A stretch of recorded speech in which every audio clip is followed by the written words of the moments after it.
Hey folks, I'm JB Shreve with the End of History podcast and website, theendofhistory.net.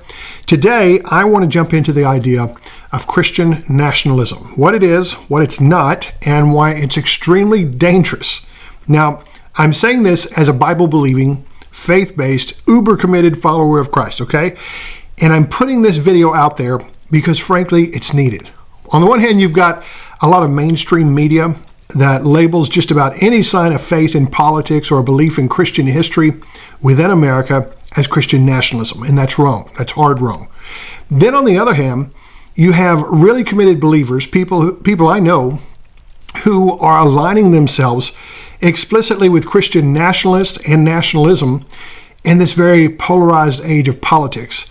And I really don't think they realize what they're doing, to be real honest with you. I'm giving them the benefit of the doubt because I know some of these folks, good people, great people, in fact, people who mean well, people who are bothered and offended by the excesses of our political age, particularly the excesses from the left side of the political spectrum.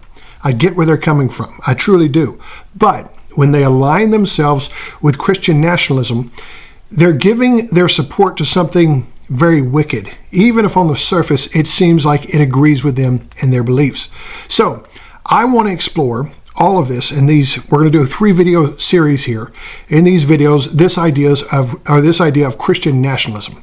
I've got a podcast series coming up in the next few weeks. It's going to be called The Politics of God. I had originally planned to release this video within that series, but in the end, I decided to do it separately because I really wanted to distinguish this dangerous philosophy, Christian nationalism, from the deep dive into Bible-based politics that we're going to be doing there, okay? So it's kind of like that series is going to focus on what all is true, and in this video series, I want to focus on what's actually false. So let's jump in with exploring this idea of Christian nationalism. It's not a new idea, first off. It's actually a really old idea, and it's popped up frequently since Christ launched the age of the church with his resurrection recorded in the Gospels and the book of Acts. But before we look at the history, let's just go through some ideas of what Christian nationalism is not, okay?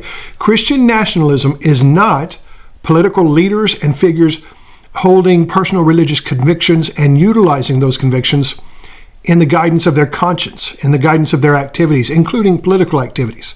Now, this one really bugs me because it should be so obvious, and yet over and over again, time and time again, we find the mainstream media acting like a Christian who is active in politics needs to not only keep their faith separate from politics, but they need to keep it silent from politics. And that makes no sense at all. When you really think about it for just a moment, it makes no sense at all. For one, if it's really an active faith, you can't separate it from the day in, day out activities of life. Okay? Second, we or they who don't put restraints like this on any other beliefs or convictions or political leaders. A senator or a presidential candidate or a judge, they can support Marxist ideologies, LGBTQ agendas, specific labor unions, teachers unions, whatever. But if they openly support Christianity and their faith in politics, woe is them, right? There was a recent article in the New York Times regarding Supreme Court Justice Samuel Alito, all right? Now, the article described how a woman posing as a Catholic conservative, she was at a recent dinner, and she secretly recorded Justice Alito making a comment suggesting America should return to a place of godliness. Now, 4 in 10 Americans actually agree with that sentiment right there, that America needs to return to a place of greater godliness. Alito is a devout Catholic, so why shouldn't he feel that way? Just because the New York Times doesn't agree with him doesn't mean he's wrong, all right? And it sure doesn't mean that this is Christian nationalism. Alito has come under fire several times recently, actually, because different religious flags have been flown at his house over the years. For some reason, it was only recently noticed that this was going on, but numerous articles have been featured about this in the last couple of months. There was this appeal to heaven flag, okay? That's one of them. He says, Justice Alito says, his wife chooses what flags to fly at the house. Now, I don't really care. I don't find any scriptural basis for flags in the Bible to begin with. But if you want to fly a flag, what's the big deal?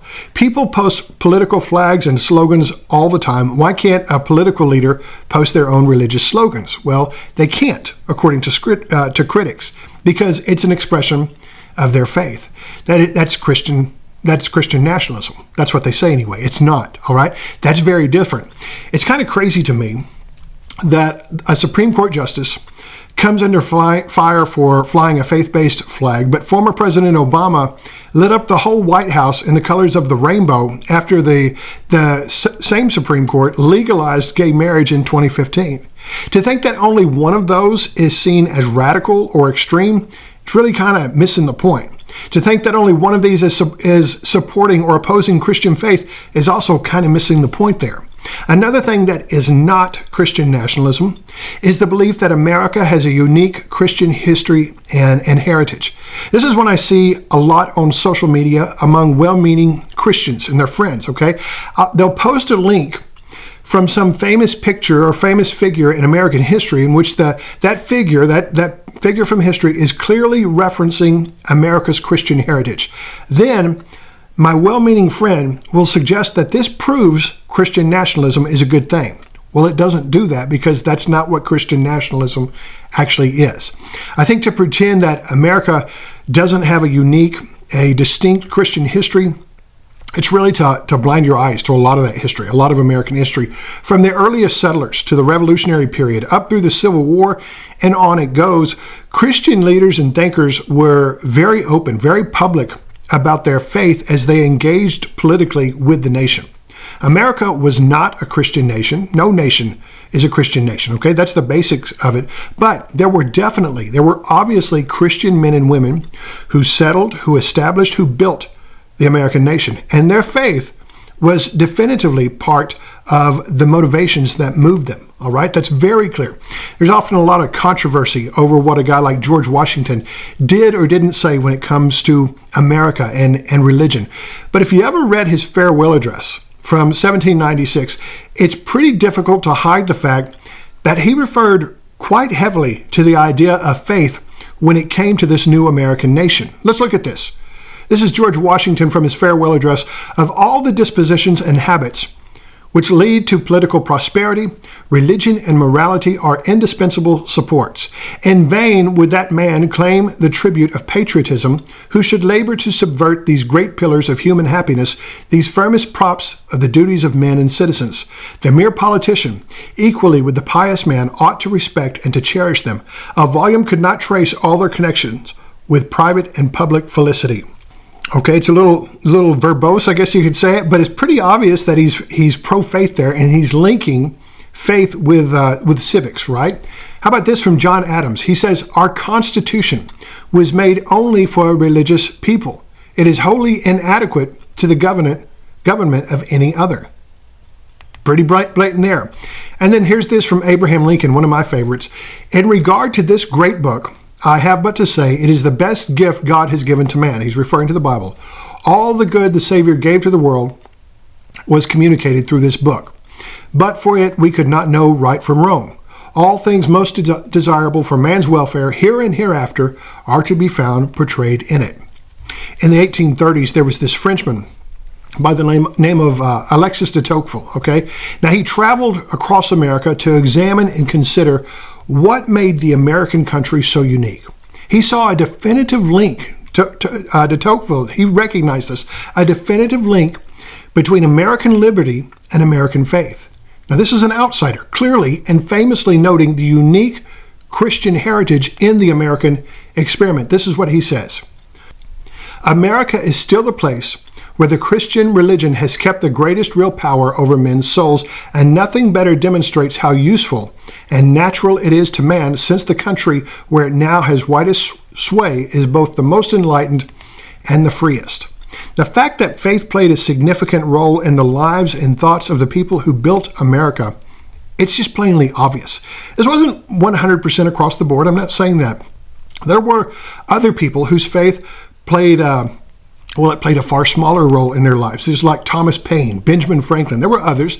But to pretend that Christian faith, that the founding fathers or people who settled the American nation, that their faith was never public, that it was something they kept quiet about when they engaged politically, well, that's just flat out false. But these positions, they're still not Christian nationalism. That's important for us to recognize. I see these concepts routinely featured in the mainstream media as Christian nationalism. I see them just as often featured among well-meaning believers as Christian nationalism, and that's just not true. There's a difference, and that difference is really significant because Christian nationalism, it's actually a much more sinister, a much more dangerous idea than what I've described here. So what I want to do in the next episode, we're going to begin looking at the difference between these positions that I just described today and Christian nationalism. What's the difference between this and Christian nationalism? That's coming in episode 2.